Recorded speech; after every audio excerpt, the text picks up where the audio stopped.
我呢個都係聽呢個台灣朋友去分享翻嚟嘅。佢話咧，佢有嗰個朋友咧，佢係做一啲喺醫院度工作嘅咁樣啦。咁就應該係護士嚟嘅。咁佢去工作嗰個 department 咧，咁你知護士喺醫院入邊好多唔同嘅崗位噶嘛，咁佢就好好啦，咁啊被派到去一啲同育嬰育兒有關嘅，即係有啲姑娘迎接新生命咁，迎接新生命啦。咁即係有啲 B B 可能係啱啱出咗世之後，咁會有嗰啲育嬰室噶嘛，係啦。咁你要等個媽媽即係身體好翻啲，甚至乎個 B B 可能喺嗰度可能去 stay 幾日之後，即係檢查過身體無礙嘅時候咧，咁就可以接佢出院啦，就可以翻屋企啦咁樣。咁啊。相信聽眾們都好了解呢個工作啦，咁樣咁啊，佢嗰個朋友咧，我係叫佢做阿 May 啦，好後生嘅啫，25、6歲，咁喺嗰個醫院度咧，其實唔係工作咗好耐嘅時間咁樣啦。咁其實佢自己本身就好中意 B B 嘅，咁所以咧喺每次咧即係迎接新生命嘅之後咧，其實佢 kind of 都會對嗰啲 B B 咧係叫做係好呵護備至啊，好有愛心嘅佢本身，好有愛心嘅。咁有陣時有啲姑娘可能即係有陣時會覺得即係無聊冇去做，之後同啲 B B 玩下傾下偈啦咁樣。咁但係有啲 B B 係好健康，可以 stay 喺嗰個育嬰室度。咁但係有啲 B B 可能係一出世嘅時候可能早產，甚至乎可能有啲遺傳病咧，咁就要可能係要加多一啲嘅照顧嘅。咁佢亦都會負責埋呢一個嘅群組嘅嗰啲 B B。咁有一次咧，其實佢就有一個 B B 咧，佢覺得好啱眼緣啊。即係你有陣時你女人你解釋唔到噶嘛，佢覺得呢個 B B 真係好得意喎，即係好中意啦，佢特別中意嗰個 B B， 特別中意呢個 B B 嘅，咁佢就經常會即係周不時即係可能放 break 嘅時候都望下個 B B 啊，可能甚至同下佢玩啊，咁可能即係會幫佢少少可能處理一啲即係換衫，甚至乎一啲即係特別照顧佢咁啦，好似有少少醫療上嘅特別照顧佢啦咁樣。咁啊經過咗7日之後咧，有第8日佢翻工嘅時候，佢見到嗰個 B B 房度咧唔見咗呢個 B B 喎。咁佢自己都覺得咦？發生咩事咧？會唔會出咗院啊？即係接咗佢出院啊？係咯，接咗出院啊？或者會唔會有啲咩嘅？咁多日應該係啊，係 suppose 即係阿媽接咗佢出院咯。係啦，咁啊有啲咩意外咧？咁樣跟住然之後佢再翻問翻先知道，原來佢翻工前嘅上一更咧，嗰個 B B 咧就身體又出現咗啲意外。咁然後咧就好不幸地咧。咁就走咗，就走咗啦咁樣。咁其實佢都唔知道其實發生咗啲咩意外嘅。咁就係當佢翻工嘅時候咧，就開始即係可能台灣同埋香港一啲叫處理手法唔一樣啦。咁嗰個 B B 嘅屋企人咁會上咗嚟，可能打點咗少少嘢啊。跟住然之後就可能會請啲道士啊、法師上嚟，跟住南無念一兩嘢咁樣啦。咁呢個係會入埋去念㗎，喺門口度念咁樣啦。咁呢個我哋香港唔會發生㗎嘛，suppose唔會咁樣做。即係應該唔可以去醫院咯，我照計應該係啦咁樣。咁其實佢嗰陣時咧照顧呢個 B B 嘅時候咧，即係都會對佢呵護備至，甚至乎有陣時會見到，雖然每個嘅 B B 衫都係差唔多，但係佢咧特別係認到嗰個 B B 着嘅嗰件衫嘅，咁佢本身諗住咁既然嗰個 B B 過咗身啦，不如嗰件衫就攞去即係抌咗佢啦，唔好再重用啦，因為唔吉利同唔老禮嘛。但佢話 head 就話唔好咁樣啦，其實醫院嘅資源咧其實都好緊絀嘅，你洗翻乾淨佢，你用漂白水洗過，咁咪用得咯，咁樣。咁佢就冇理到佢，聽佢個上頭上司講就攞咗去洗啦，咁洗嘅地方啦。咁然後去到經過嗰一晚咧，佢就開始feel 到啲唔尋常嘅嘢。例如有啲咩唔尋常嘅嘢咧，佢會聽到一啲 B B 嘅喊聲。幾時啊？喺夜晚當更嘅時候，佢會聽到啲 B B 嘅喊聲。咁佢而唔係其他 B B 發，佢自然就會衝翻去嗰個佢自己本身管轄嗰個範圍度啦。咁佢又見到我啲 B B 係好安靜嘅，好安靜，好正常啊咁樣。咁而嗰種 B B 嘅喊聲咧，就唔係話單一就喺呢個 B B 房傳出嚟，可能喺呢條長嘅走廊度，另外唔同嘅聲音個空間度傳出嚟嘅咁樣。咁佢就已經覺得有啲擔心啦咁樣。咁然後過咗1-2日嘅時候，佢再翻工啦，跟住佢見到其中一個嘅 B B 着住嗰件衫咧，就之前係過咗身嗰個 B B 着嗰件衫。佢又認得，係啦，佢又認得嗰個好嘢啊。跟住，但係佢見到嗰個 B B 咧，即係着咗件 B B 衫嗰個 B B 咧，夜晚嘅時候咧，佢嗰啲喐動啊，喐嗰個嘅動作咧係好唔尋常嘅，好似有人搞緊佢咁樣嘅，即係佢隻手喐咧可能會。即係會挫啲啊，甚至乎你會見到就係佢無端有陣時哇喊到好大聲，有陣時就收翻聲咁樣。咁佢就諗緊，咦，其實會唔會係關於嗰件 B B 衫嘅問題咧？咁所以佢就揾咗一啲朋友帶佢去睇一啲師傅，佢想問一問，因為佢唔想成個醫院度有咁多呢啲 so call 解釋唔到嘅靈異事件發生。跟住佢見嗰個師傅嘅時候呢，個師傅就望住呢個阿 May，佢就問阿 May 啊，我想問下呢，你係你屋企入邊排第幾噶？咁跟住阿 May 就話我排最大咯，係啦。咁其實你有冇 suppose 你會唔會之前其實曾經有個家姐或者嘅阿哥而你唔知呢？咁而以佢所知呢，其實佢媽媽呢就曾經小產過2次嘅。係啦。咁但係嗰個嘅道士就話，即係嗰啲上士就話啦，唔係，應該仲有一個，不如你打電話俾你媽媽問下啦。咁阿 May 就打電話俾阿媽，就問啦，喂阿媽，曾幾何時你係咪曾經小產過噶？係啊，同你哋有講過啦，就小產過2次，一個係男，一個係女啦。有冇曾經有一次其實係你自己唔知，或者係你冇同我哋講噶咁樣？咁個阿媽就同佢講啦，其實有一次咧，就因為陀得唔穩啊，未成形啊，未必係去醫院做流產嘅，可能有陣時真係唔小心喺廁所嘅時候咧，就可能會陀得唔穩排咗出嚟。咁佢就將呢件事話翻俾嗰個術士聽啦。嗰個術士話咁都好合理，因為咧喺阿 May 你後邊咧，我見到有13個 BB 跟住你咯。13個 BB， 而有3個咧就係你原本嘅哥哥或者姐姐。咁如果係啲親人，咁另外嗰啲咧，係啦。咁如果係親人跟住你嘅話咧，咁呢件事係好正常啊。咁另外嗰10個係咩嚟嘅咧？但係點解係跟住佢，唔係跟住阿媽？阿媽，我係跟住個家姐。可能呢個係係咪家姐？阿妹定家姐？係啦，跟住阿妹，即係唔係跟住媽媽啦。總之可能係真係佢個體質嘅問題。可以 connect 到。咁另外嗰10個係咩嚟嘅咧？跟住嗰個嘅道士，即係術士就話啦，因為你喺個醫院度咧照顧啲 BB 照顧得太好啦。每當有 BB 過世嘅時候咧，就跟翻佢，佢都會覺得呢個姐姐應該可以幫我做一啲超度嘅行為，甚至乎會做一啲叫做令到佢哋可以去異國度第二個地方度，覺得佢係好人啦，覺得佢係好人啦咁樣。跟住然之後就跟住佢，而跟住佢嘅靈體嗰啲 BB 係有10個，而其中一個咧就係之前佢話過咗身嘅，特別上心過咗身嗰個咯。咁嗰啲跟住佢嗰啲係真係，其實係冇惡意噶。嗱，我因為我未遇過呢啲事啦，我就好形象化啦，即係覺得譬如頭先跟住一個人就係一個人咁高嘅咁樣。咁如果 BB 係咪真係後面一個個細細粒？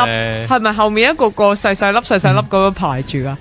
即係佢冇形容嗰個形態係點樣嘅咧？成條隊咁好多 BB 噶嘛？即係佢咁樣，佢喺嗰個術士眼中睇到嘅就係，總之係一個即係 BB 嘅模樣嘅嘢咁樣咯。係，同埋你可能你咁樣去諗啦，即係可能佢哋都冇重量，亦都唔需要爬啦，可能佢即係飄緊，唔知啊，各樣啦，咁都係咯。嗰個術士有冇解釋到，或者有冇講到，即係點解阿 May 係即係除咗佢個人好之外，係咪真係佢個體質問題會令到即係呢啲所謂走咗嘅嬰孩都會跟住佢咧？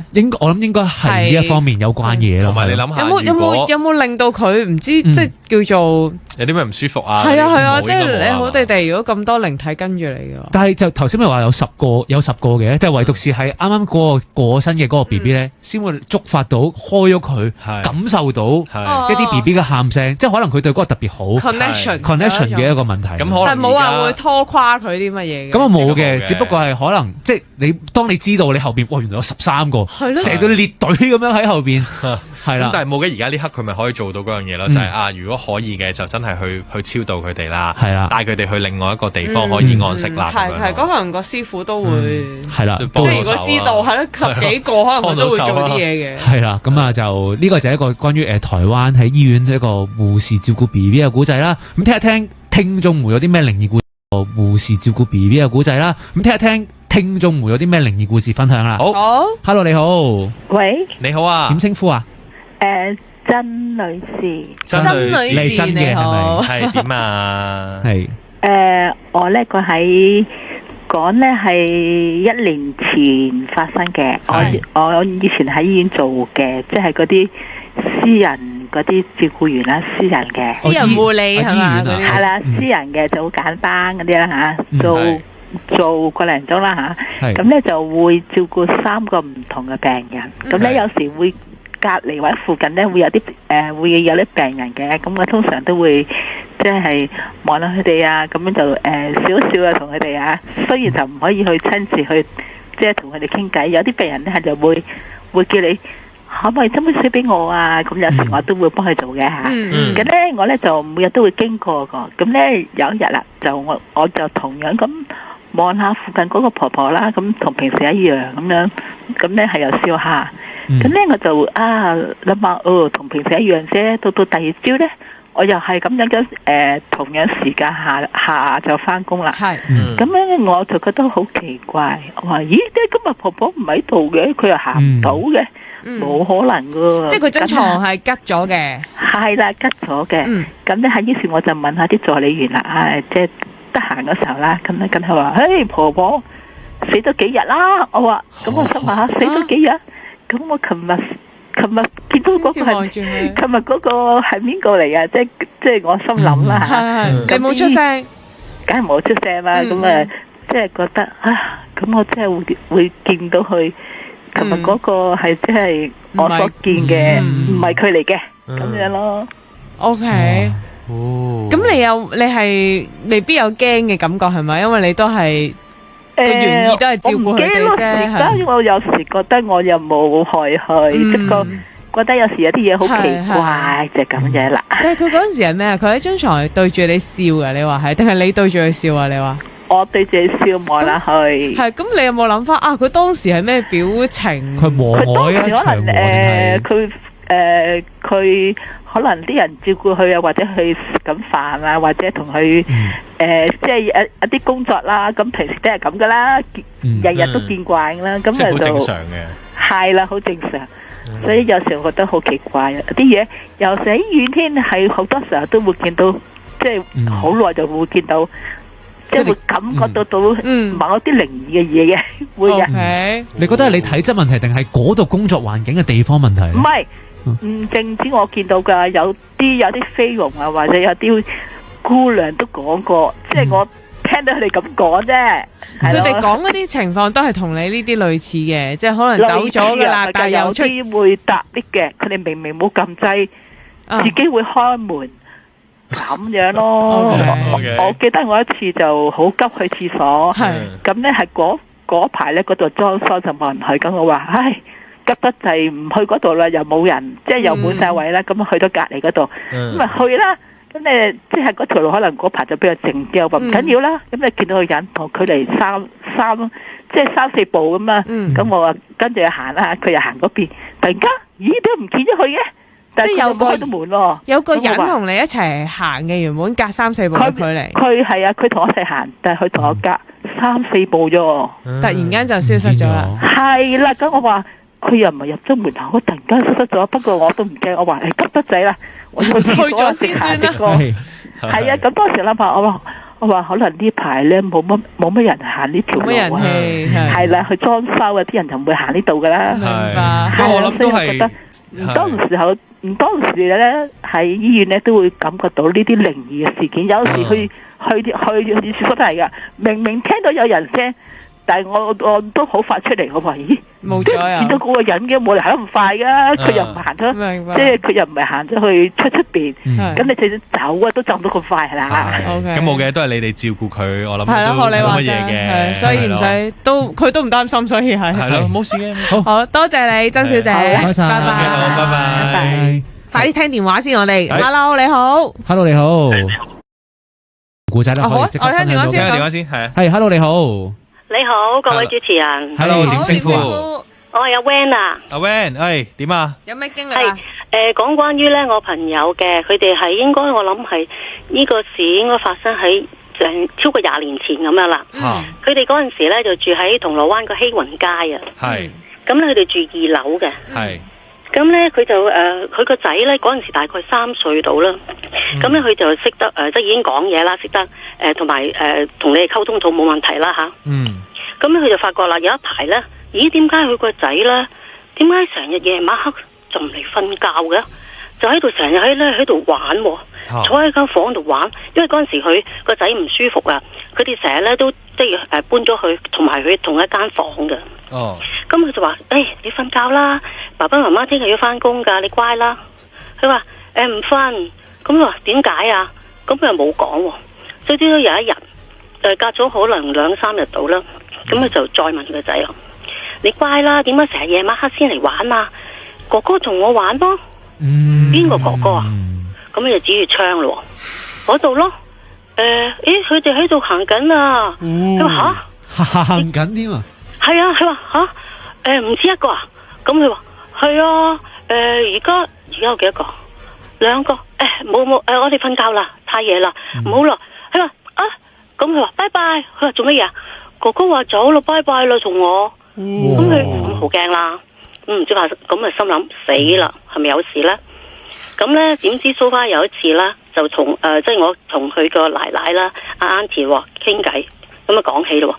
佢話係啊，嗰間屋好猛鬼啊。點解猛鬼啊？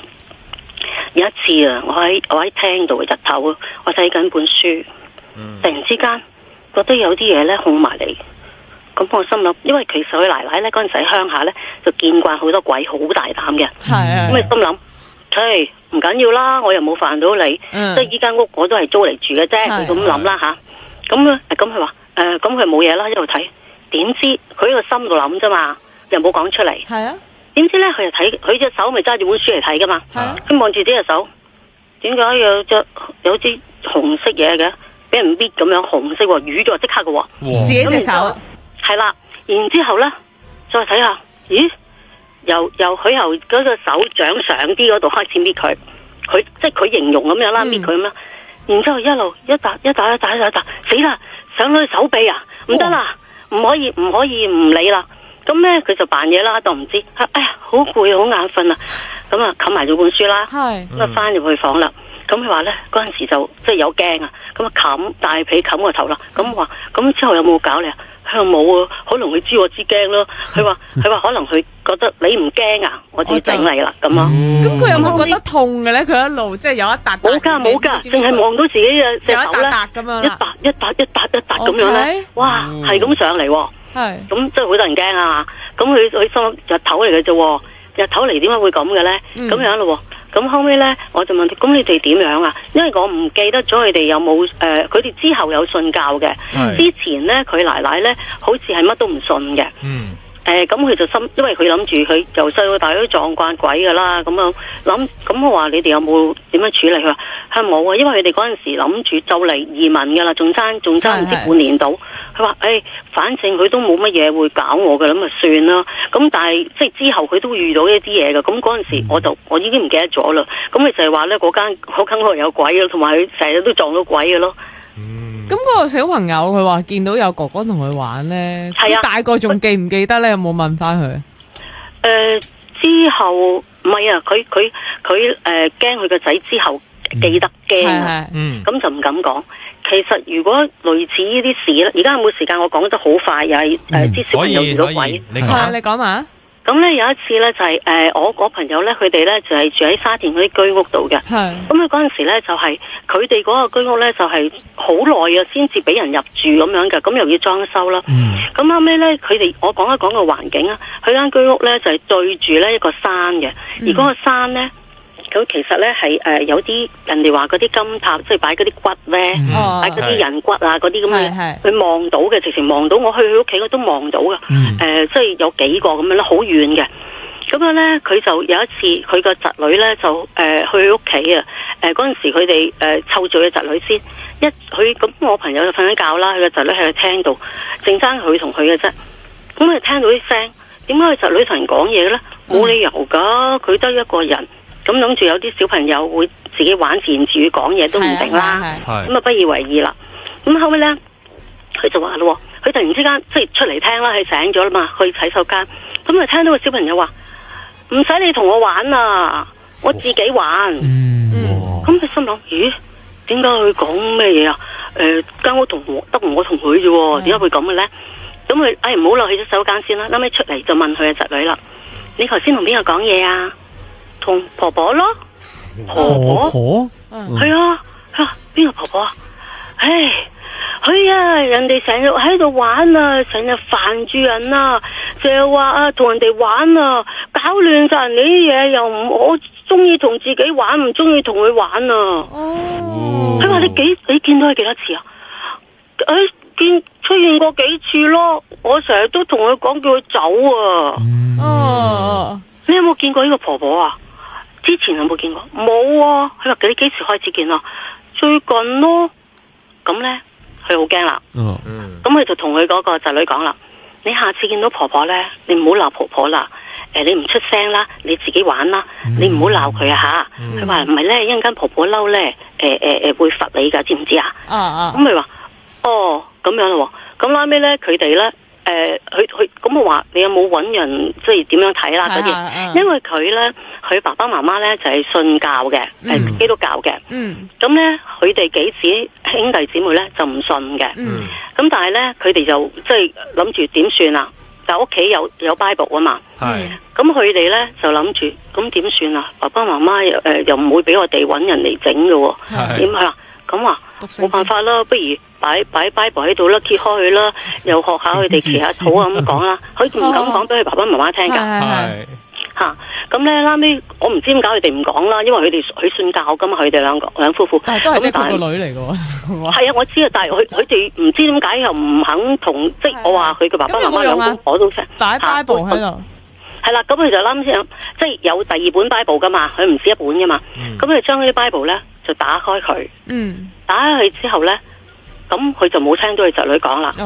同埋咧，自從打開咗之後咧，其實佢講翻起咧，原來佢哋幾姊妹除咗最細嗰個細妹，最細嗰個細妹係最驚嘅。但係唔知點解，佢哋幾姊妹咧都係有俾鬼責嘅。哦，喺嗰間屋度定係？其實之前佢哋知人有俾鬼責嘅，後尾佢知道原來佢侄女見到嗰個係婆婆，咁佢就諗住應該係個婆婆。咁我記得啦，佢嗰陣時有問過人，嗰啲人話因為你間屋咧太耐冇人住啊，雖然你係新屋啊，咁佢咪話我咪話過俾你聽，望到啲金塔嗰啲嘅，佢話可能咧有陣時有啲靈體咧就會話咦呢間屋一路即係呢棟 building 一路起咗冇人住，佢哋就會入侵咗你，咁就停留咗喺呢一個空間度做，咁唔知點樣咧？各位業主真係係啦，咁唔知點樣咧？佢個爸爸媽媽咧，即係我朋友嘅爸爸媽媽係信教噶嘛，佢哋幾兄弟姊妹就唔信噶嘛，又唔知點樣咧？可能話呢個婆婆咧根本係唔會傷害人嘅，只不過入咗你間屋，佢注視過你咁樣咯。咁後尾佢哋嗰陣時就先知道原來，哎呀，我哋俾鬼責，可能就俾呢個婆婆啦。咁但係咧，佢俾鬼責咧，佢有陣時亦曾經有個妹咧，就喺心入邊講粗口喎。點知咧，又係好似平時嗰啲個案一樣咯，更加慘啦。佢之後咧，佢哋俾鬼責咧，淨係話唔好責咁耐啊！我聽日要翻工，或者唔出聲，咁就其實咧3個字到咧，佢就走噶啦。OK，係啊。咁自從粗口之後就責耐啲啦。係啊，同埋自從佢哋打開咗個 Bible 咧，佢話咧就冇俾鬼責啦。咁樣咯。OK，好多謝你，多謝你，多謝你，唔好客氣。好，唔該晒 ，Thank you，拜拜，拜拜。唔該晒 ，Thank you，拜拜，拜拜，拜拜。哇，已經去到就係你責啦，我唔好責咁耐。係啊，我聽日翻咗啊。咁似我同我啲貓講嘅，即係佢都會責住我份，你責啦，責一陣好啦，我隻手好痹啊，如果唔係咁。不過提醒各位業主啊，真係唔好空置太耐啊啲單位。平租啲要租出去係咪？係咪放咁啲咧？原來真係翻工係有用嘅。不過呢啲嘢就信則有，不信則無啦。當古仔咁聽下就好啦。你好啊，係你好啊，點稱呼啊 ？Hello， 天怡啊，薛子好，你好。我咧之前咧，我姓陳嘅，咁我之前咧就講過嗰個紅孩兒嘅喺加拿大嗰個租屋事件，你哋有冇印象？哦，有少少印象，喺嗰個租嗰個地方，你哋好多人噶嘛，一大班人一齊租咁樣噶嘛。係啦，咁跟住好有電影感嗰個咧。係啊，點啊？又有啲新嘢發生啊！新嘢啊，你。哎呀！今次就係我妹同我嘅親身經歷啦，叫做係吓咁，但係我就睇唔到嘅，咁但係我妹就會 feel 到，同埋會有時就係佢又唔係話有時好真實咁見到，但係會 feel 到，同埋佢會唔舒服咯。OK。咁嗰次發生咩事咧？你哋兩姊妹？咁嗰次咧就我哋4個人就去台灣旅行嘅。咁咧就我哋住嘅酒店附近咧都好多按摩店嘅。咁咧個按摩店嗰度咧，咁佢哋咧好得意嘅，通常會咧擺張台喺出邊，跟住有幾個按摩師喺出邊，可能就同人哋打下招呼啊，行過啲客咁拉下客咁樣啦。係，但係正經嘅，唔係嗰啲唔正經嗰啲啊。我哋冇亂諗，係。咁跟住咧就咁跟住咧，我嗰日咧，我哋嗰晚就食完晚飯，即係出去食晚飯。咁我哋就一定要喺酒店出去食晚飯嘅位置咧，就一定要經過啲按摩店嘅。係。咁係有經過咗之後咧，咁我哋本應四個喺度講咧，啲女仔吱喳喳咁樣講。咁講下咧，我細妹就唔出聲。咁我哋都覺得有少少嘢噶啦，因為佢當佢一唔出聲就梗係有啲嘢噶啦。咁我帶嗰條喺大街大巷又冇諗住乜嘢啦。咁跟住我哋咪照去行啦。行完之後咧，跟住數食飯啦。咁食飯佢又冇講嘅。咁食完飯之後咧，就要行翻轉頭翻酒店噶嘛。跟住佢就話即刻同我哋講唔好行我哋之前行過嗰條路，要行對面。係啦，咁我哋話點解啊？佢話你唔好問啦，總之過對面，總之唔好望，唔好望。佢仲話你唔好望翻嗰個之前行過嗰條路嗰個按摩店咁講。係。咁跟住你知啦，你要叫我哋唔望，咁我哋就心好似想就睇下咩事噶嘛，係咪先？咁所以但係我哋都盡量唔望，咁跟住我哋就得我哋慢慢行得頭行過咗就得噶啦咁講。咁跟住我哋咪行咯，照行。咁行完之後咧，咁翻返酒店啦，咁跟住我哋就問佢咩事啊？你頭先嗰度做咩事？你一定係有啲嘢先會係咁樣嘅表現嘅。咁跟住佢就話，因為咧原來咧，首先我哋行出去食飯嗰時經過按摩店咧，佢係見到個按摩店嘅出邊有張台，跟住有3個嗰啲按摩師坐喺度嘅。咁咧，但係另外咧就見到個按摩師咧就着住紅色衫，啲頭髮好長嘅，咁耷低個頭喺度。咁跟住咧，佢就覺得奇怪啦。咦？點解明明嗰3個按摩師都着橙色衫嗰啲制服嚟嘅？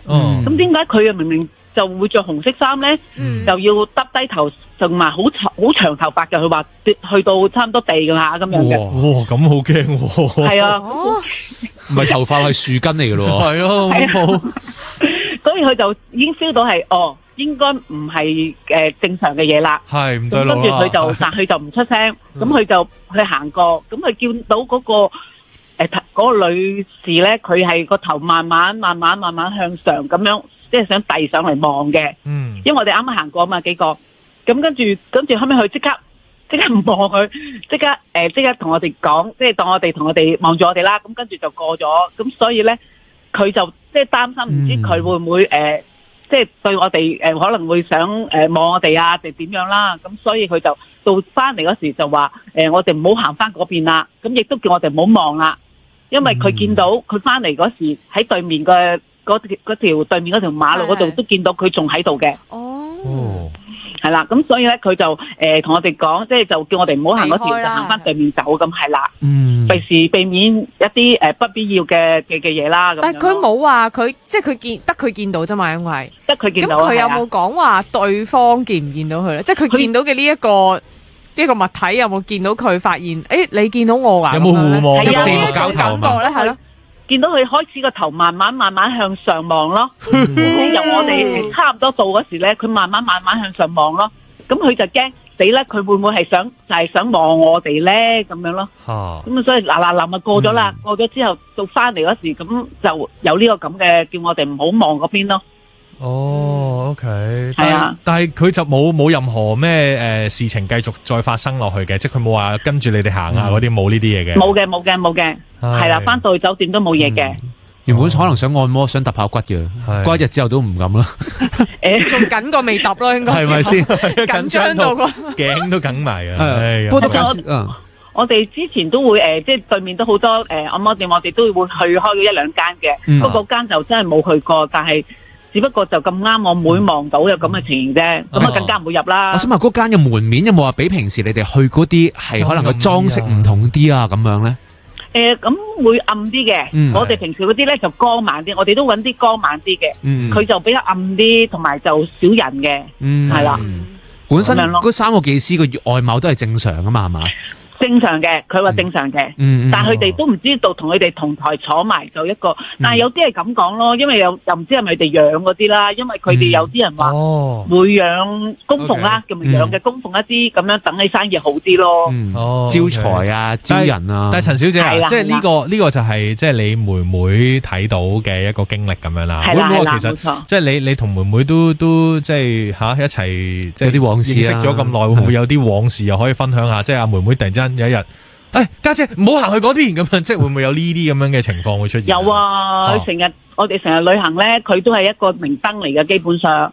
點樣明燈法咧？即係佢會我哋會訂酒店嗰時，佢就會去即係佢睇入去網站揾酒店啦。係。跟住佢入去網站揾酒店，佢會 feel 到嗰間酒店 O 唔 OK 咯。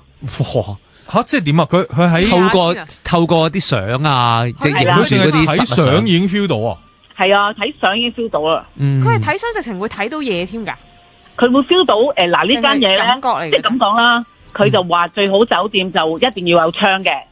如果你間酒店，因為台灣啲好多酒店係細噶嘛，咁係冇窗噶嘛。係。咁佢一話見到冇窗嗰啲，佢就覺得窄底噶啦。咁佢就所以佢就會揀間酒店都要揀有窗嘅，一定有窗。咁你買樓嘅時候會唔會叫埋阿妹去睇咧？買樓嗰時又冇。哎呀，點解？因為買樓嗰時冇得揀唔揀，因為我嗰時係居屋咧，你有得買。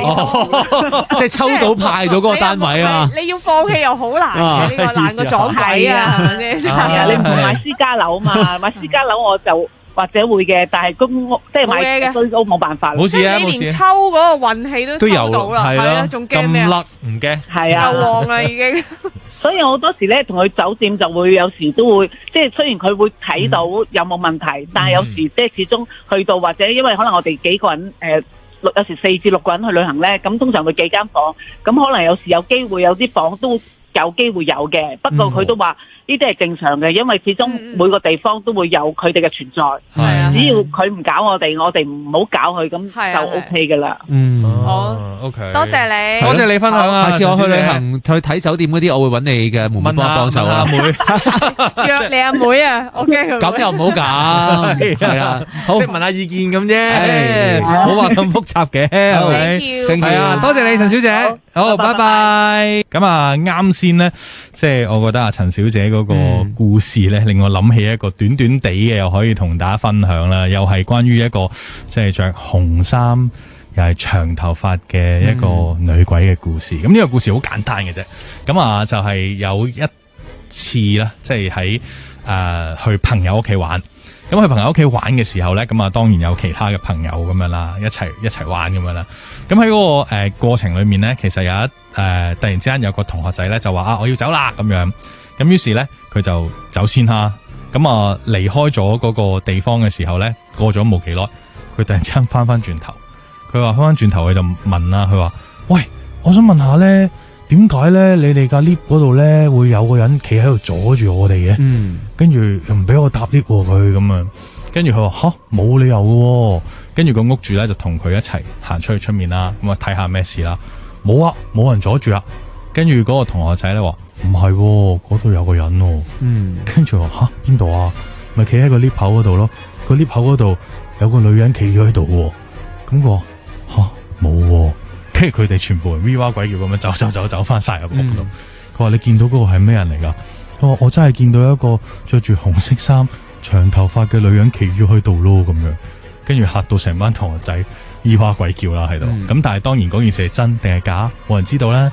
咁亦都係啦，即係呢啲嘅故事，信則有，不信則無咧。當你好，天怡。係 ，hello， 你好，點稱呼 ？hello， 我姓鐘嘅。係鐘生。鐘生係。點啊？你嘅故仔係點㗎？我故仔咁，我做酒店噶啦。係。而家就疫情就唔係成日都咁好生意啦，有時又冇開啦。係啊。咁早排咧，我就有一日咧就係間餐廳唔開嘅，咁我就就翻咗去做啲嘢。咁咧咁啊人有三急啦，去廁所啦。咁就貪方便就去翻餐廳個廁所。咁啊本身嘅廁所比較啲陰暗啲嘅。咁啊裏邊廁格咧得2格嘅啫。咁啊男廁嚟噶。咁啊如廁嘅時間咧，就聽到有開門聲啦，跟住就聽到有水聲啦，咁都正常嘅。咁諗下入嚟洗手，跟住但係咧就聽唔到佢出翻去喎，咁照正常地去完之後行出去啦，咁行出去，咦冇人嘅喺出邊，咁見到因為道門係兩個廁格都係又喺另外一個出嚟啦，咁另外一格咧係半掩嘅，咁我諗下唔通喺裏邊，但係又聽唔到有聲喎，咁洗完手行翻轉頭。推開即係個門未閂大噶嘛，開一開多啲睇下冇人喎，即係裝咗冇人，再推開啲睇下，真係冇人喎。咁奇怪啦，咁我冇理佢啦，咁行翻去自己寫字樓嗰度做嘢啦。咁跟住咧喺寫字樓嗰度做咗一陣啦，跟住就可能喺電腦度悶咗少少，咁有少少中眼瞓。咁中下嘅時候咧，突然間咧個耳仔後背咧就人吹咗一下，跟住話你揾我啊！哇！咁你當下有冇俾反應咧？即刻我去後邊就冇人啦，跟住其實我知道個餐廳都冇人噶啦，就算有都可能唔係入嚟寫字樓嘅人嚟嘅。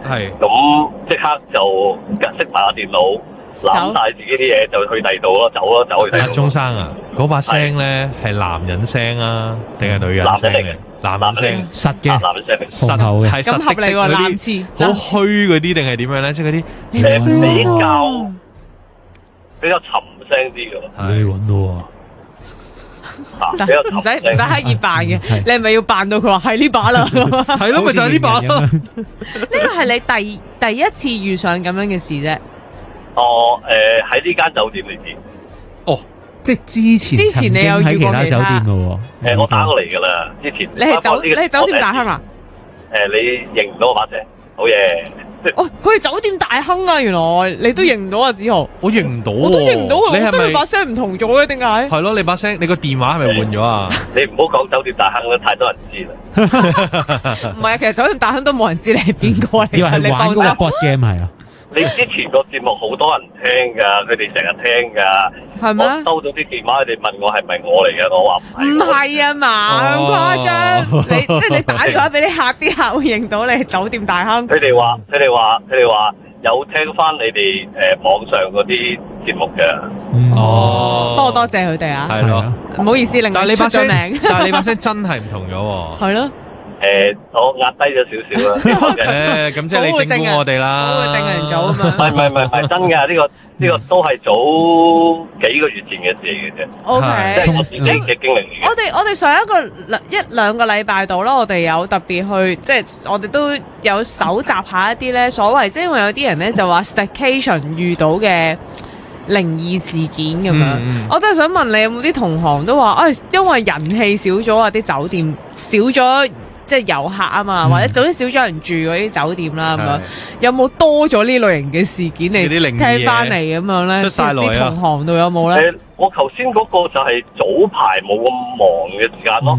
OK，即係你覺得會唔會係有少少關係咧？即係人氣少啲啦，真係酒店就可能有機會。咁嘅可能，真係少咗好多人。咁但係而家又多翻好多香港人。Staycation 啦就係咁就好似又冇乜呢樣咯。不過而家我都唔敢去嗰個廁所噶啦。我都冇去嗰個廁所。嗰個廁所係喺餐廳入邊啊嘛？你話係咪啊？係啊。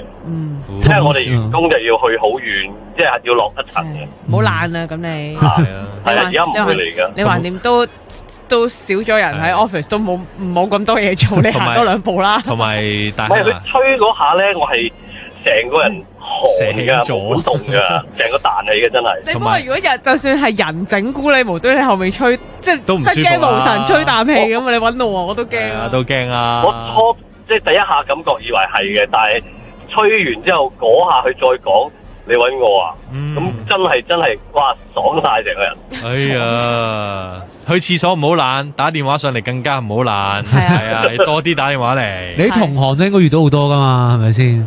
佢哋我唔知佢哋有冇打啊，因為你哋個節目提早咗咧，我時間唔係咁 match 啊嘛。唔緊要啊，你有時間就打嚟咯。係啊，我哋揾你，我哋真係揾你㗎。我哋等你啊。下次暗號就係吹氣。係啊，你揾我啊，我揾你啊。係啊。好，喂，多謝你。多謝大亨，唔該晒，拜拜大亨，拜拜。聽眾喺度啦。喂，你好啊。你好，我姓盧生。係盧生係咪啊？你好，阿堅兒、阿薛同埋呢個子豪主持你哋新年快樂，身體健康。都係大家咁話，心想事成啊！點啊，盧生，你嘅古仔係點樣噶？講翻應該係15年前泰國海嘯嗰個咩巴東嗰啲死咗好多人，跟住我就之後唔知半年1年之後就跟團去巴提雅玩咯。係。咁嗰個係好平嘅團嚟嘅，住嗰間酒店咧就係3星以下噶啦，就成間酒店好舊噶啦。係。咁我哋第一、第二晚就曼谷，第3、第4晚就巴城咯。係。咁我係夾一個老團友咯。咁嗰晚凌晨3點幾咯，因為點解咁記得就係呢件事先喺曼谷嗰陣時，個人都好寒咯，但係我當時一日陪祈禱話佢哋安息。咁我俾廁所，因為廁所咧佢無端端咧啲水咧喺天花板流落嚟嘅。咁其實酒店咧，如果喺廁所漏水落嚟，好大件事咯。係。我冇 call reception 咯。係咩啊？係你沖涼嘅時候，定係一入房嘅時候，定係瞓覺嘅時候咧？唔係瞓緊覺，瞓到凌晨3點幾，突然間天花板啲水係咁跌落嚟咯。盧生喺你個床上面嗰個天花板，廁所，你聽到聲啊，即係起咗身。起咗身跟住跟住啲水好似嗰啲爆水管咁樣咯。係啊，盧生，你慢慢嚟，唔使咁急嘅，慢慢講，慢慢講。佢嗰個水流咧係即係滴水式啊，定還是係好似開咗少少水喉嘅先？倒水咁好嚴重喎。咁你就 call 酒店下面 reception。冇 call，都冇 call。因為嗰陣時仲瞓緊覺，跟住醒咗，跟住就望住個天花板，跟住天花板就有女人同埋啲細路仔喺度喊咯。嚇！你聽到？聽到咯，就見唔到有。OK。咁有冇話都係源自於廁所嘅嗰啲聲音係？唔係喺天花板，直情喺我頭殼頂咁咯。聲音就喺頭殼頂。但係佢嗰種即係喊聲或者係叫聲嗰啲咧，你係覺得係隔咗一層，係好似樓上喊緊。唔係喺房入邊。係 live 嘅，係現場嚟嘅係。哇！係咪淒厲嗰種㗎？係好慘咯，好慘咯，哀怨嗰啲咯，即係佢唔係搞你咯，佢喺度喊咯。咁點算咧？你仲瞓得着啊？我瞓得着啊！咁我都做好多好事，同埋我平生不做虧心事。OK。咁你又幾勁喎？咁係咪另外同房嗰個？你話你同房有一個團友，佢就聽唔到嘅，繼續瞓緊覺嘅，成成。嗰個70幾歲阿伯，佢瞓緊覺咯。OK，即係好啦，到你發現咗就係，總之有女人同埋小朋友嘅喊聲、叫聲啦，然後廁所又個天花板又流緊水落嚟啦，你就照瞓啦。咁瞓到第二，冇，我冇瞓。其實我一日瞓4-5個鐘嘅啫，跟住我就等到天光咯。你喺張床度坐喺度等天光？周圍行下睇下嘢，睇下書咁樣咯。你仲可以咁勇敢嘅可以？思源做自己嘅，咁一路去到即係你咁有冇話幾時先停咧？係咯，咁你係咁流水都唔係解決方法嚟㗎。之後冇留意嘅，第二朝早6點幾落去食早餐咯。咁上翻你完全冇理佢個廁所之後就。我冇理，我唔記得咗啦。但係總之就我食咗完早餐，跟住翻去我就冇將件事擺喺心裏邊咯。OK，即係你就遺忘咗佢算數啦。即係個地下又冇濕晒冇成嘅，總之就冇事發生一樣啦。係喂，幾個問題。之前我想爭取時間講兩樣嘢，係千真萬確嘅，我唔想耽誤下一位觀眾。唔係你慢慢講，你慢慢講。因為咧你講得太快咧，我哋反而聽唔清楚。係啊，你慢慢嚟，唔使擔心。咁我喺度想同香港人講就，大家去拜四面佛咧，大家小心。係點解咧？因為我問過啲導遊，即係我本身係信耶穌嘅。OK。四面佛咧唔係佛嚟嘅，四面佛係一個嗰啲神嚟嘅。咁 OK。我有好多同事咧，就去拜完之後咧，佢哋唔去還神啦。咁其實有好多問題發生嘅。咁大家千祈唔好做到。OK，明白。好，喂，多謝你嘅提醒先，但係劉生亦都多謝你嘅古仔，係啊，多謝你晒，thank you，拜拜。不過都真係有聽過嘅，話你一係唔好拜，你拜咗就記住要還神咯。係，都啱嘅，啱數嘅。咁我覺得係啦，如果純粹一個邏輯上都啱嘅，即係求咗人哋啲嘢係咪啦？你求咗人哋幫你咁樣，咁就好似如果你覺得人哋幫到你啦，你就去講翻聲多謝咁樣咯。我覺得邏輯上係合理嘅，係啦。咁當然即係佢有冇佢嘅作用，或者佢究竟係咪用呢一個機制去運行，我就冇辦法解釋咧。因為始終唔係精密嘅科學。同埋阿盧生真係堅闊達嘅，係佢係可以行下啦，同埋睇下書啦，同埋落去食早餐啦咁樣。我都想知阿盧生嘅真面目係點樣樣？點解佢可以咁冷靜咧？你約佢上嚟啦，你咪知道盧生嘅真面目。哇！咁同埋即係頭先嘅即係講宗教嗰啲嘢咧，其實我哋作為普通人嘅，我哋唔會知道究竟真相係點噶嘛。係咁，所以呢啲咧就大家就可能有好多唔同嘅版本。有問專業人士最好啦。專業人士咁啊，就自己去篩選。呢個古仔咧，其實係發生喺一啲舊嘅屋村嗰度。咁呢個嘅故事咧，其實咧係圍繞住一個獨居老人發生嘅。咁呢個獨居老人咧，其實咧都年紀有翻咁上下大噶啦。咁佢咧有少少嗰啲即係儲嘢嘅傾向啊，即係好中意執一啲嘅佢覺得有用嘅物件，咁啊擺喺屋企咁樣嘅。咁呢個老人家咧，其實咧即係都會有啲嘅即係屋企人啊嗰啲咧，間唔中都會探下佢。咁間唔中咧都會幫佢清一啲嘢嘅。係。咁好啦，如是者呢個老人家咧有一次，佢咧就喺一個嘅屋村嘅垃圾房咧，咁啊喺度即係翻箱倒籠睇下有啲乜嘢，佢覺得幾好用喎，又拎翻屋企咁樣啦。咁咧佢咧就見到咧有一個都幾靚幾新淨下嘅一個風扇。咁呢個風扇咧佢咧就即係覺得係咪應該都有用咧咁樣？咁但係咧個風扇咧有一個問題嘅，就係個問題係咩咧？佢冇咗前面嗰個蓋啊！即係簡單啲嚟講，個葉咧係露咗出嚟嘅咁樣，冇咗前面嗰個蓋。咁呢個嘅伯伯咧就即係覺得，應該有用喎，不如執咗翻屋企先啦咁樣。咁當佢執咗翻屋企之後咧，其實佢都冇特別去試點用，佢就咁擺埋咗一邊咧，佢就已經唔記得咗，冇咗件事啦咁樣。咁喺過後往後嘅日子咧，佢就即係都叫做繼續去其他地方去搜刮啊，去揾啊咁樣啦。咁其實佢心底裏面咧，一直都記得要為呢一把風扇咧，睇下可唔可以執到一個類似嘅罩，因為佢好新淨嘅關係，佢就想揾到一個可唔可以配到啊。因為對於佢嚟講咧，佢就覺得揾到個 size 咁上下大，佢擺得到上去，佢攞索帶嗰啲索實佢就得噶啦，就唔一定要揾到同型號嗰啲，唔需要嘅。咁呢個過程咧，其實咧都幾耐下嘅，都耐到一個地步係點樣樣咧？係叫做我諗都有幾個星期。係。咁而個風扇咧，佢一直都冇試冇用冇剩嘅喎。咁但係咧，佢去到有一日，佢終於都叫揾到一個，差唔多大細喎，好似都幾啱用喎。咁佢就拎咗呢一個嘅即係風扇嘅罩，就翻屋企啦。咁佢咧就翻到屋企嘅時候，第一時間咧就試下睇下啱唔啱先，又真係啱啱好喎，即係擺到落去。咁但係當然個位嗰啲唔啱啦，佢就攞嗰啲索帶啊、繩啊嗰啲就綁實咗。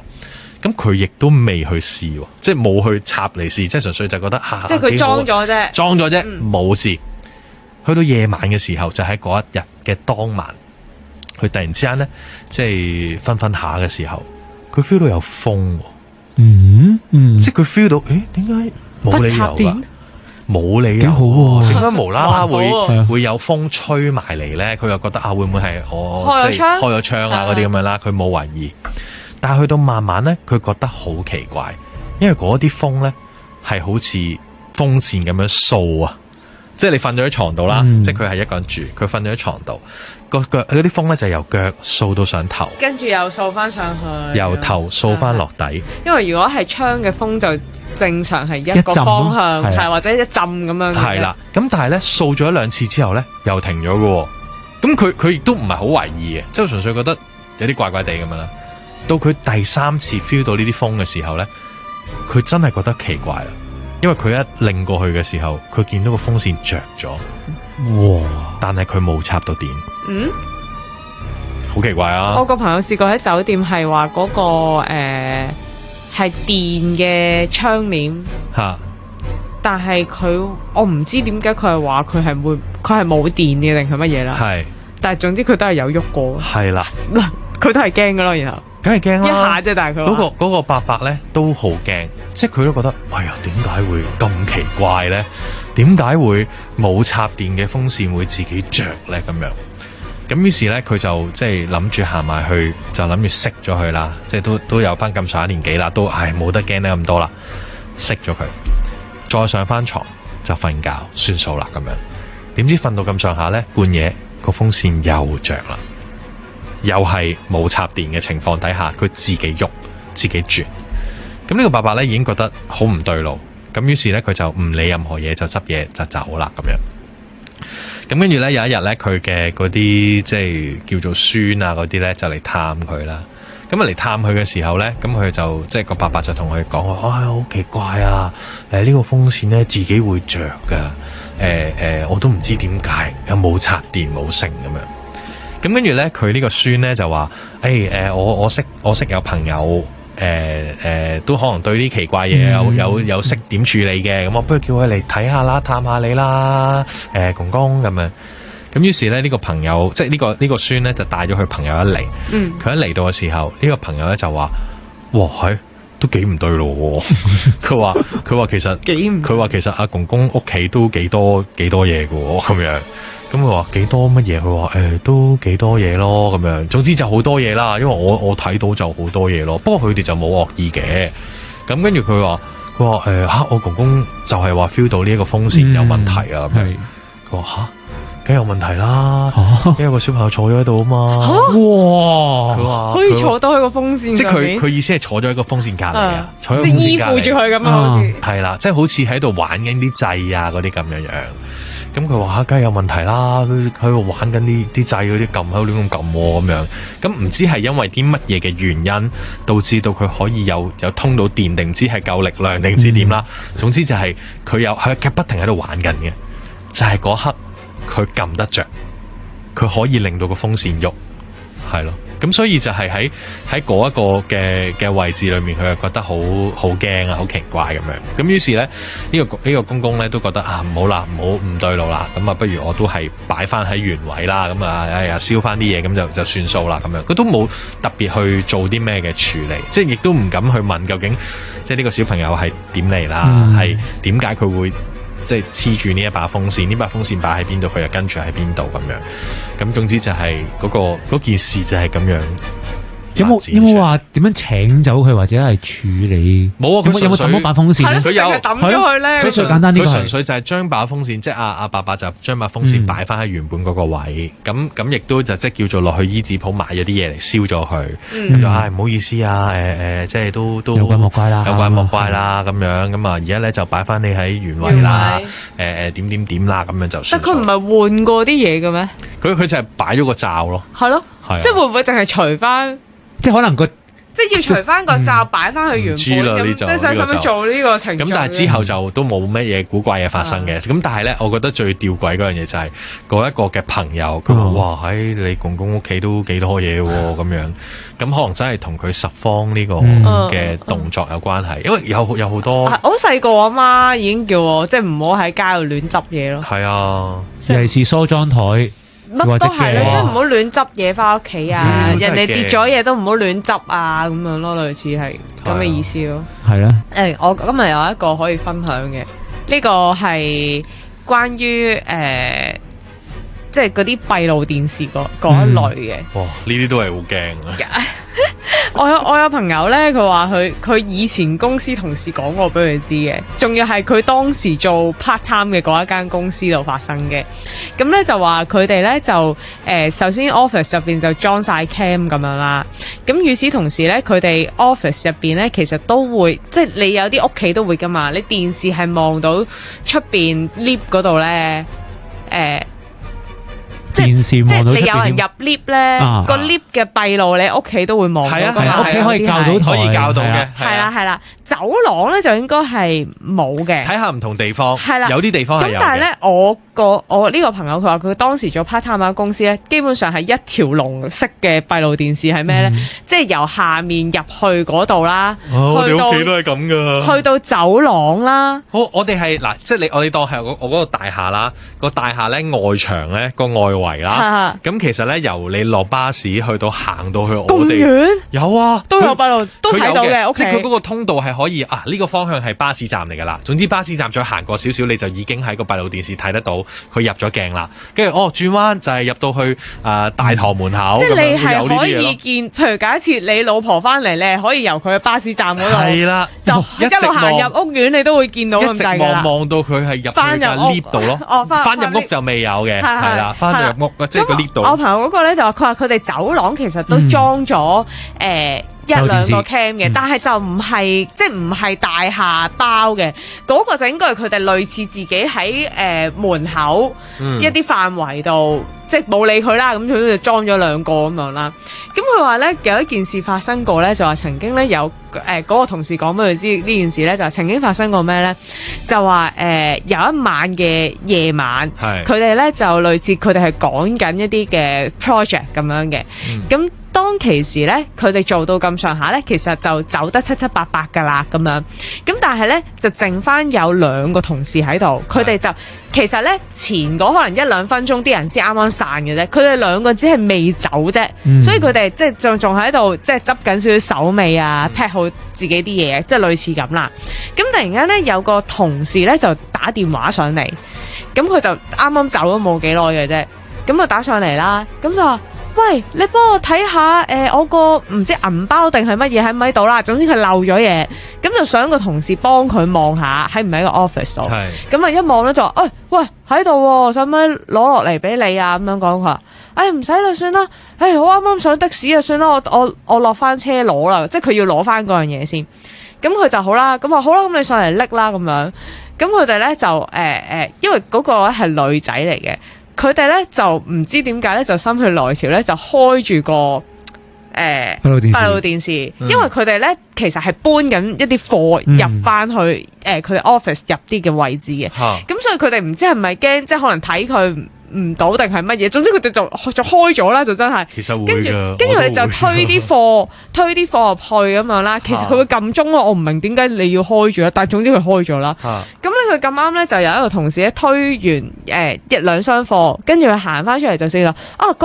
佢上緊嚟咯喎，咁樣就同另一個同事話：佢上緊嚟咯喎咁啊，因為咧佢就見到佢入 lift 咁樣，咁然之後咧。另一個同事聽到，係啊，咁使唔使攞出門口俾佢啊？咁樣，咁佢又好自然望一望嗰個閉路電視，咁佢望一望嘅時候咧，就見到呢一個同事嘅 lift 入邊咧係有人嘅咁樣，咁佢咧就冇覺得有問題啊，你架 lift 有人唔出奇啊，雖然比較夜咁樣，咁點知咧佢就話。咁唔使啦，佢都行入嚟自己攞 OK 啦，我哋開住道門咪得咯咁樣，咁我哋就開咗，直情開咗 office 道門咁樣，跟住然之後咧嗰個女仔咧就上到嚟門咧就敲門，就喂我入嚟攞嘢啦咁樣講，咁啊佢就入嚟咯，入嚟嘅時候咧，咁其中一個同事咧就佢類似係望一望佢嘅時候咧，就即刻打咗個突，然後咧。佢咧就拍一拍另一個同事，咁嗰個同事咧就望住佢，咁咧呢個同事咧就面露一種有少少帶有恐懼、驚訝嘅神色，咁但係嗰個人就唔明佢做乜嘢啦，望住佢，即係大家你眼望眼咁樣，跟住咧佢就話快冇嘢啦，咁不如我哋都執嘢走啦咁樣啦，類似咁講，咁咧跟住嗰個女仔就話帶我行啦，樓下嘅的士等緊我，咁佢就自己走咗啦，咁咪走咗啦，咁佢兩個就執嘢走啦，落到樓下嘅時候咧，跟住原本咧燈膽嗰個同事就問佢咩事啊？我頭先咧佢即係嗰個人上到嚟嘅時候咧，佢見到佢隔離無端端即係覺得係有一個人跟住佢入咗嚟嘅，但係唔肯定嘅，咁然之後佢哋呢件事完咗，佢就話佢你可能睇錯咗啫。但係第二日咧，佢哋走翻去睇閉路電視，嗰個閉路電視喺個 lift 後面咧有個人跟住嗰個女仔啦，然之後一路跟到去走咯，佢見到佢哋係入咗 office，但係其實入 office 嗰下咧係冇人嘅，係冇人嘅，哇！但係而佢見到有一下影，所以佢哋就會走去睇翻個閉路電視。哇！而喺閉路電視佢見到有一個人跟咗佢入去，但係好快喺個鏡頭度就已經消失咗。頭先時間關係啦，我冇補充到咧，我咪頭先講過閉路電視嗰單嘢嘅，咁就話咧嗰兩個喺 office 入邊嘅人講翻，即係話喺上面發生咩事啊？咁其中一個係冇 feel 到任何嘢噶嘛，淨係見到佢個同事做乜碌大對眼望住自己咧，咁所以佢哋第二日咧就即係多事就去睇翻嗰個閉路電視啦。咁頭先就提到話。有個人咧，原來一路跟住嗰個上嚟攞翻嘢嗰個女同事嘅後面咁樣啦，就喺 lift 度開始，跟住去到佢哋走廊外面嘅閉路電視都影到啦，甚至乎影到佢跟住佢行入公司啦。而喺佢後面嘅呢個人咧，佢哋形容咧係你唔覺得佢係行緊嘅，但係佢係黐到好埋咯，即係好似一路貼住佢咁樣，貼住個背脊係嘛？係啦，因為佢哋喺 lift 見到嘅時候咧，都唔為意嘅，因為冇喐，第一冇移動啦，第二就係佢哋唔覺得係好近。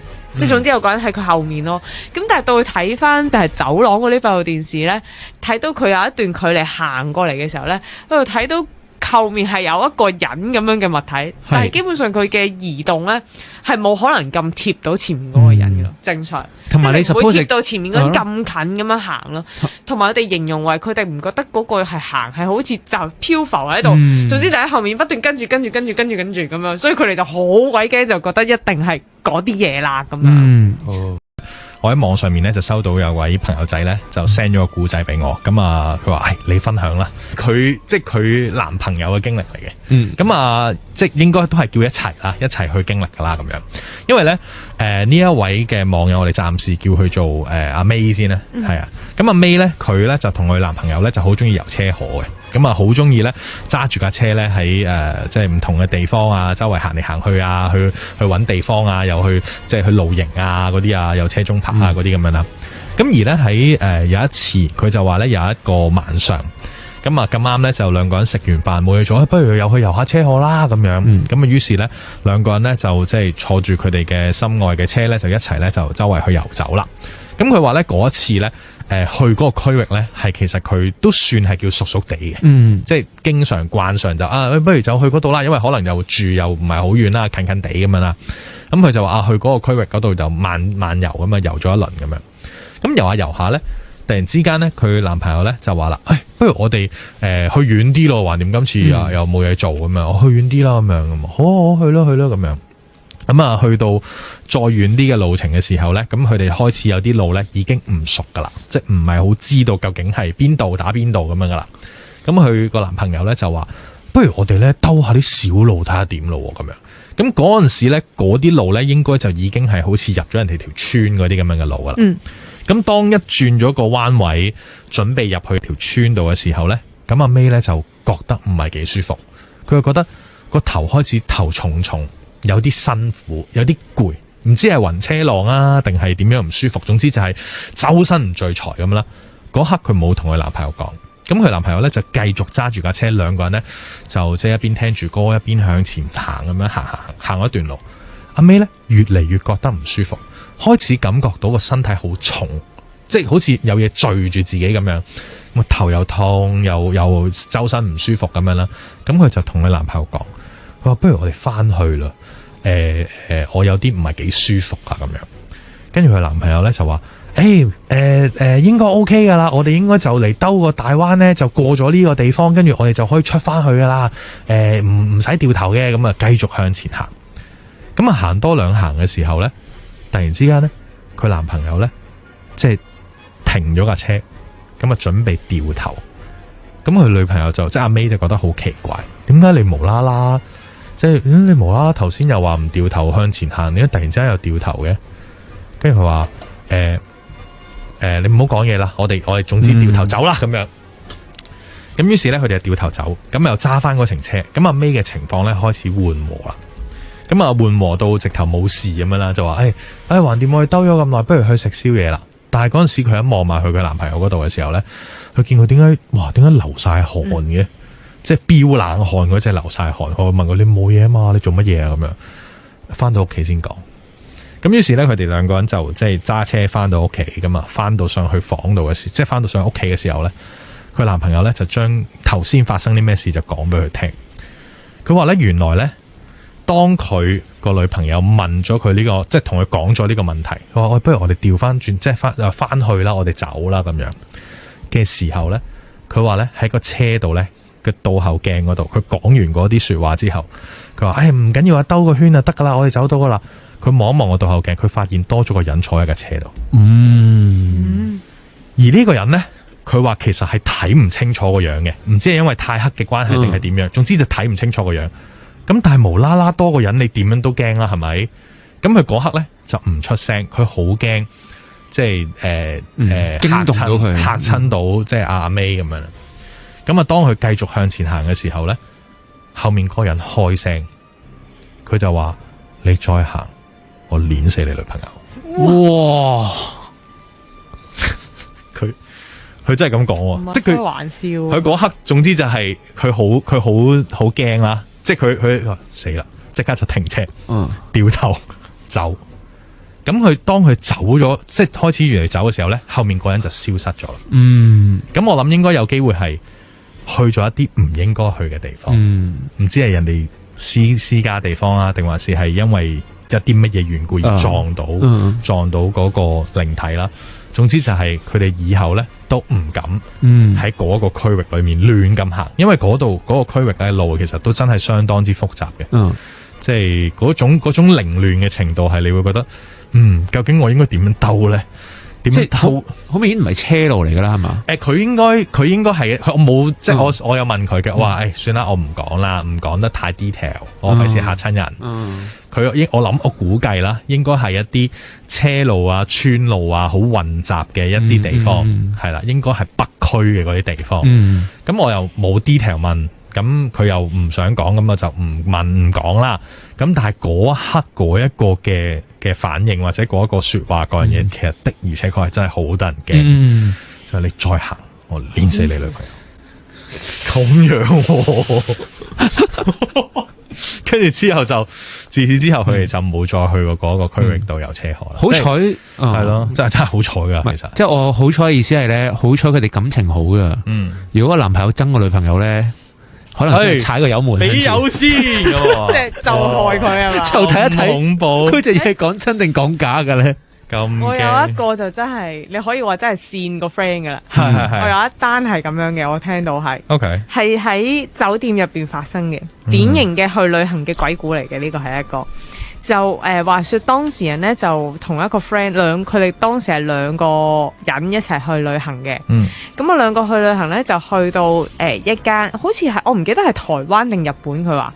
總之去到呢間酒店就話哇好新淨嘅，望落去好乾淨嘅，佢哋覺得個價錢好合理嘅，咁我去到好中意，咁啊佢哋呢就係落機呢，就即刻去酒店嗰度 check in 啊，咁啊 check in 咗之後就上房啦，咁啊上到房呢，個 friend 同我識呢一個當事人呢，佢哋兩個都好滿意嗰間房，咁佢當日就出咗去食嘢啊，去玩咁樣啦，去到夜晚呢，就翻食完晚飯呢，就翻去酒店啦，第一日嚟嘅啫，咁樣呢一個當事人呢，佢就去咗浴室嗰度就沖涼，佢個 friend 呢已經沖咗噶啦，就話我喺床度等你啦咁樣講，我睇住電視先咁樣，咁到佢去沖涼嘅時候呢，佢呢就開始咯，咁啊開花灑啦，咁啊想洗頭，咁啊洗濕個頭啦，係啦，跟住然之後咧佢就開始即係諗住捽個頭咯，咁但係咧佢隻手咧一遞嗰個捽嘅時候咧，佢突然間發現咧佢條頸以下咧突然間係咁樣好似，即係有陣突然間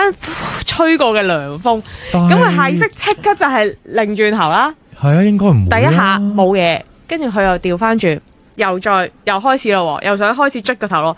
一上捽個頭，一遞起隻手，第二下吹落去，佢好明顯有人吹啦，咁佢就驚啦，佢就即刻望後面冇嘢，咁佢就開始望上面啦，即係會唔會係個冷氣位定係風口位定係咩咧？咁佢一望冇嘢喎，咁樣，咁咧佢就想叫佢個 friend 啦，就好大聲嗌佢個 friend 個名，佢喺房㗎啫嘛，跟住嗰人就問做咩事啊？咁我話咧，你頭先沖涼咧，有冇覺得好凍啊？即係個廁所好凍啊，成啊咁啊！我冇喎，你較熱啲水啦，咁樣講，即係咁同佢講啦。咁佢話哦好啦咁啊，咁佢就真係較熱啲水。就喺佢較水嗰一刻咧，佢成個人係擰轉咗噶嘛。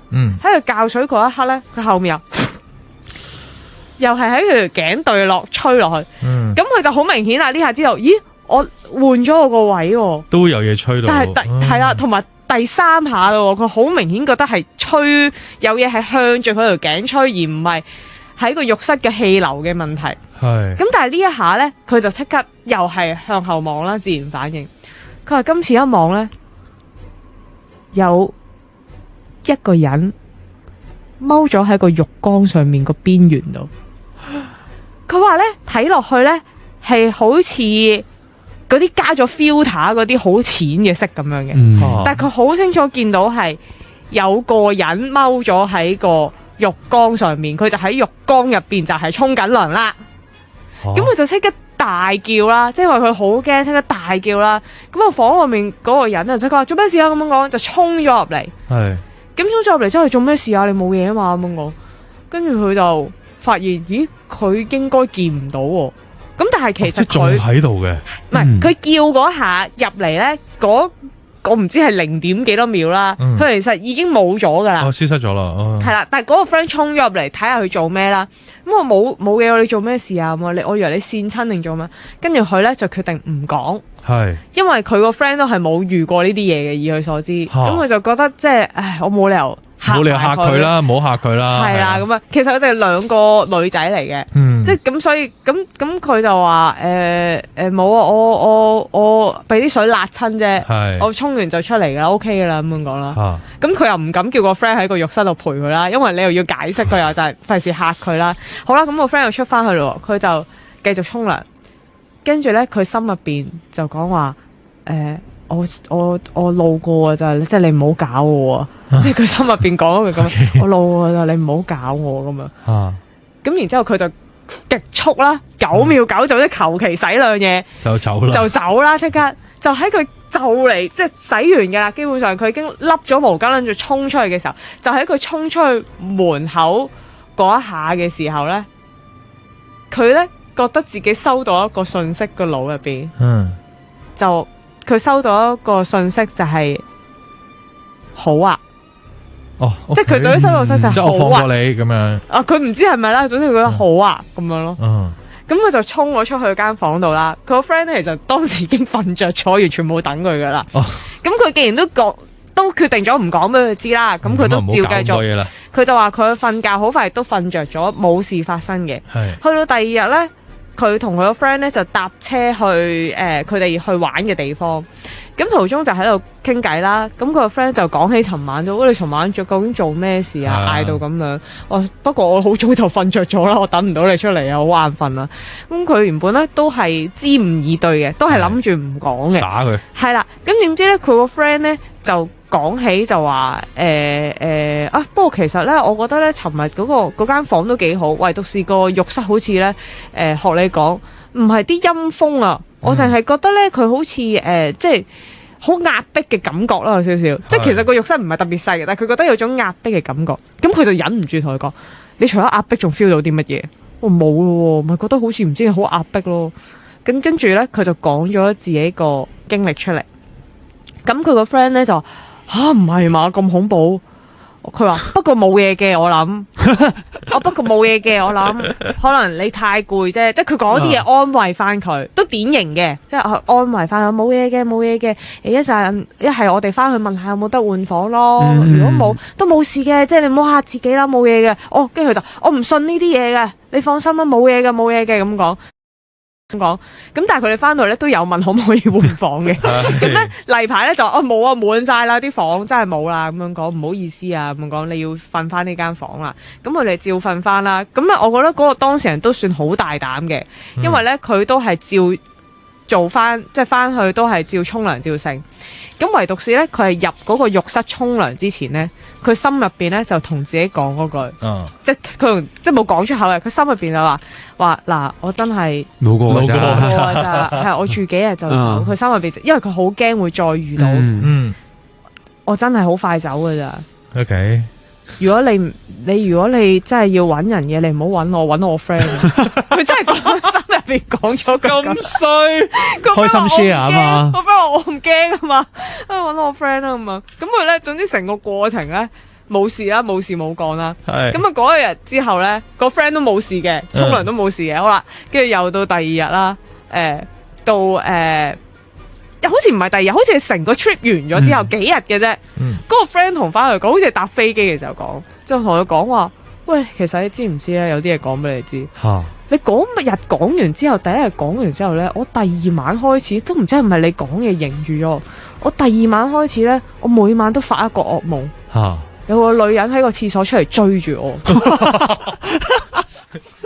咁係因為佢個 friend 叫嘅，係啊，咪就係解釋唔到咯，即係解釋唔到究竟係搞笑啊，即係真係佢自己發噩夢啊。但係有冇講俾佢個 friend 聽？其實我講咗呢句嘢，佢梗冇啦。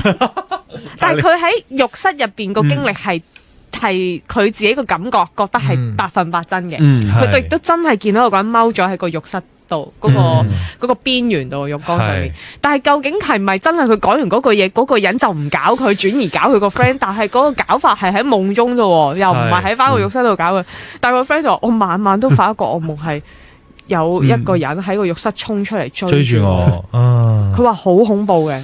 OK， 係啊，佢每晚都發一個咁樣嘅噩夢咯，係一模一樣噶。即係如果俾你揀，你會揀做邊個？我真係情願俾人喺浴室嚇一次，先苦後甜定先調後甜？係啊，你仲連續幾晚俾同一個女鬼追。但係我覺得發夢冇咁恐怖，我寧願發夢都唔要真係見到，親眼見到。係啊，因為發夢你仲可以說服自己係夢嚟嘅，夢嚟嘅，冇事冇事。呢一個係一個台灣朋友分享俾我聽嘅故事嚟嘅。係咁呢個就唔係喺佢親身發生噶啦，就係佢一啲嘅同學咁同佢分享翻阿細個嘅時候咧咁樣。咁你知道即係台灣亦都地大物博啦，咁亦都好多古靈精怪嘅發生啦。佢個朋友我係叫佢做都係阿 May 先啦。今日淨係用阿 May，所有女仔都叫阿 May。我哋以後都仲係用阿 May。係啦，阿女 May 係啦，阿 May 咧佢細個嘅時候咧咁啊，我諗大概係3-4年級左右。咁啊，經常放學咧其實會經過一個公園嘅。而 which 呢個地方咧，佢新搬過去啦，咁樣咁佢經過嗰個公園咁都好正常，好似香港嗰啲咁樣。咁即係譬如正常千秋或者甚至乎大家睇呢一個哆啦 A 夢嘅嗰種啦，好大嘅，唔似香港設施少少嘢咁樣啦。咁咧佢有一日咧就去到嗰度嘅時候，放學嘅時候經過嗰個公園啦。咁又見到咧喺棵樹下邊咧，因為個小朋友咧咁啊坐咗喺度。咁啊佢又不以為意啦咁樣，咁即係都係啲正常，可能係會唔會等屋企人嚟接啊，或者可能係等啲爺爺嫲嫲。好啱啊！公園有小朋友，好啱數啊！喺棵樹下邊咁樣啦，咁啊即係抱住隻腳咁坐咗喺度啦咁樣。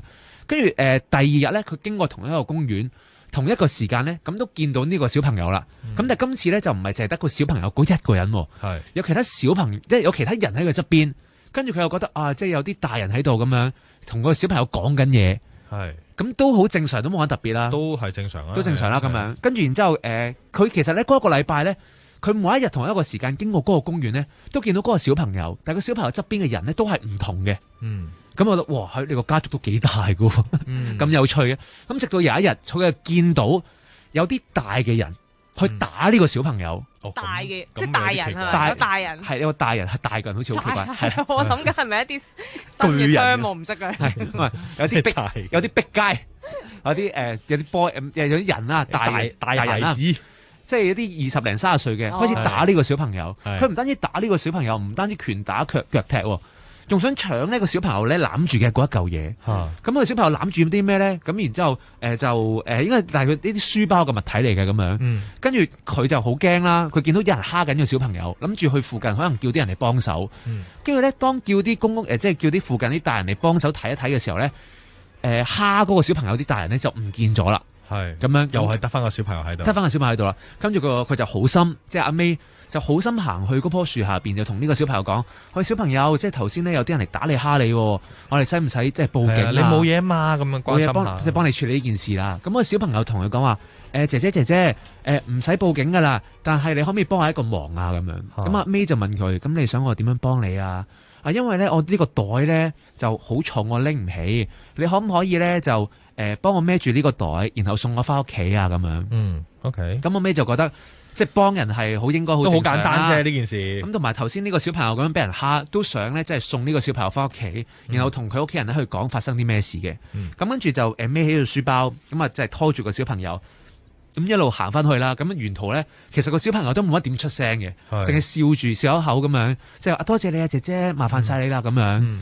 咁然之後送到去咧個小朋友所講嘅屋企嗰度，咁啊叮當門啦。咁隔咗一陣呢，就有人嚟開門，有個大概20零30歲嘅女人啦嚟一推開道門啦，跟住個小朋友咧就即刻啜一聲一支箭咧，衝入房就衝入房啦咁樣。係咁跟住。阿 May 咧就同嗰個嘅女人講啊，我啱啱咧就送咗個小朋友入嚟，佢一支箭飆咗入去咯，呢個係佢個袋啊，你拎住啦咁樣。咁啊做完晒成件事，咁嗰個女人咧就呆咗咁望住佢，有個小朋友衝咗入嚟，即係佢睇唔到啦，我見唔到任何小朋友，係佢話嗰個小朋友仲話開門嗰個會係我媽咪，咁即係你啦，咁樣。咁嗰個女人就話：我冇見到任何小朋友喎。但佢冇講話佢有冇小朋友，佢冇講。佢冇講有冇小朋友。咁個阿 May 就同佢講啦，咁唔緊要啦，總之呢個袋咧就係嗰個小朋友嘅。係啊，你攞翻啦，你攞翻去啦咁樣。咁跟住嗰個女人拎起個袋，都幾重下嘅。打開咗個袋之後，面色一沉。冇講到任何嘢。隔咗一陣之後，阿 May 好驚啦，做咩事啊？咁個女人就問佢：你肯定嗰個係小朋友？係啊，幾多歲左右啊？4、5歲啦。OK， 好啊。你等我一陣先。咁嗰個女人咧就將個袋咧就放翻入屋企度，跟住同阿 May 講：阿 May，我送你翻去啦，送你翻屋企啦咁樣。因為天色都夜啦。即係佢又送翻嗰個女人翻，即係個女士翻屋企。係即係嗰個女士又送翻阿 May，即係呢個小朋友翻去啦咁樣。咁翻到去嘅時候咧，咁阿 May 咧就送翻到屋企嘅時候咧，嗰個女人好好啊，又拎咗啲嘢食啊，即係回禮咁樣，啲豬腳回禮俾佢，即係好似答謝佢，你還咗嗰個袋個書包俾佢咁樣。係咁然之後咧。阿 May 咧就見到嗰個女人同自己嘅嫲嫲講咗好耐嘢，係喺度傾偈，咁完全係唔知發生咩事嘅。跟住當晚咧，個阿嫲就同佢講啦：阿 May，其實咧頭先你話今日見到一個小朋友咧，其實成個件事係咁樣嘅。嗰個小朋友咧係嗰個女人喺幾年前咧死咗個仔嚟嘅。咁而嗰個袋入邊咧，其實係嗰個小朋友嘅骨灰龕。係啦。咁點解個骨灰龕會喺嗰度出現呢？就嗰個女人就話，其實咧，嗰個小朋友已經過咗身一段時間嘅啦。咁咧，因為未揾到啲龕場去擺個骨灰龕啊。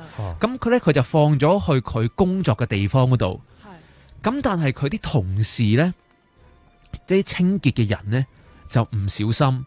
即係你唔會成個骨灰龕咁擺喺你自己工作嗰度，即係可能佢包好晒一嚿嘢咁樣，都唔知係咩嚟噶啦，掉咗佢啦。係啦，咁樣咁你啲工作同事咧就唔為意咁樣掉咗佢，揾好耐都揾唔翻呢個骨灰龕。係啦，咁然後就係嗰一日，阿 May 就經過嗰個公園，見到呢個小朋友，咁就原來呢個小朋友其實就守護緊自己個骨灰龕，望緊有緣人可唔可以帶佢翻屋企咯？哇，係啦。好正喎，但係自己好震撼喎呢個。好啦，咁頭先咪講過話，即係阿 May 經過嗰個公園連續好多日嘅，跟住見到唔同人喺側邊經過，甚至乎就有人蝦佢嘛。係咯。咁點解又會蝦佢咧？原來咧就係話呢啲骨灰龕咧，如果冇一個龕位去供奉，或者冇翻到屋企嘅時候咧，好容易會招到其他嘅遊魂野鬼去攻擊佢，會蝦佢。咁即係話睇到嗰啲佢側邊嘅其他人，其實都唔係人嚟噶咯？都唔係人嚟嘅，全部都係其他嘅遊魂野鬼嚟嘅。咁想搶佢或者想攻擊佢嘅時候，其實就係想，即係有啲可能鬼有善惡之分啦。咁有啲就希望就係，踢爛你個骨灰龕，等你魂飛魄散，成為我哋孤魂野鬼嘅一個行列咁樣。係。咁即係當然個小朋友就力保住自己，咁啊冇事，亦都好彩見到阿 May 去將佢即係送佢翻去啦咁樣。咁所以即係你話呢件事就係一個叫骨灰龕嘅愛回家嘅一個嘅故事咯。而好彩就係話，好彩阿 May 見到，可以及時將個龕送翻去，咁等嗰個小朋友可以翻到屋企，可以就唔需要再喺呢個陽間度遊離浪蕩咁樣。係，其實都幾慘啊！即係我姑勿論呢件事係真定係假定係點啊？即係我純粹就咁聽，我都覺得係一個幾可憐、幾淒涼嘅故事咯。即係對於可能嗰個小朋友，係啊，尤其是你諗下，我喺出面浪蕩咁耐，我係等緊一個機會，等緊一個有緣人可以幫到自己，要等幾耐啊？真係唔知。係啊，咁好似就係阿 May 即係人生唯一一次就會接觸同埋見到嘅一件事咯。咁佢都即係佢同翻我啲朋友講翻，都係 touch wood，就係可以見到呢件事咧係好事嚟嘅，即係都叫即係做一件好嘅嘢，而唔係即係啲恐怖嘅鬼嘅惡靈嘅經歷咁樣。同埋冇搞到佢啦，冇搞到佢。最主要係因為更多靈異故事，敬請關注 YouTube 平台發明人間，亦都可以成為會員支持平台噶。下次見。南無阿彌陀佛耶，多多切多耶，多利耶陀阿彌利多，婆毗阿彌利多，悉达婆毗阿弥利多。加兰蒂，阿弥利多，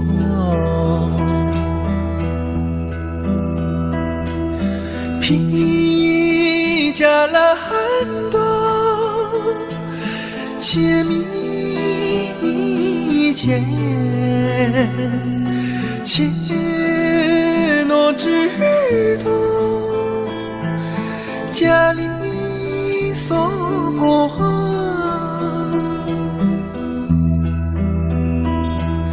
皮皮加兰多